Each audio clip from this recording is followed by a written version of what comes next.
Ағбан спорт комплексе үс күнге физкультураның айға шыққан соның қолына беріліп барды.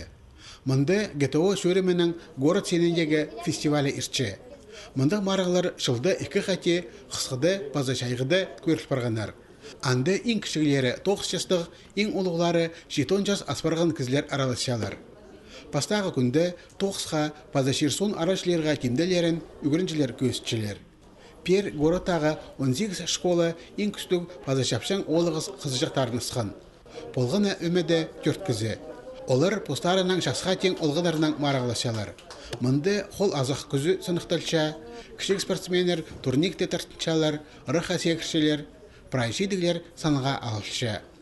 Үгірінжелер өдек 100 болшатқанарын көзчелер. Оларға шибірге 5 метріне добырарға керек. ГТО фестивалі бұфтыр пастағызына иштірілген. Пучылда олғынырның шидігілері білтірті үс барыпсқаны танықталша. Анзын школаларда көстегілі 9 апарылшатқанынан балғылыстырарға жәрер. Өнетін кемдініс жоқ таңмы атпылбысын оқ. Олығыз қызжақтарға ол көнігістер обыжы уроктарында берілші. Хайпішті школаларда мұлты қачан кружоктар тоқытшы. Фестивальның екінші күнінде пөйсік база ортымақ үгіреді заведениелерінің студенттері күстерін сынерлар. Оларның соның пер аймақ басқа 9 бірікстерінің кізлері келер. Марық салтары қостыры Ағбан городтың біріктірілген өмізі төстелер. Ол 17 февральда 40 городта иштер республика марағларында аралызыр.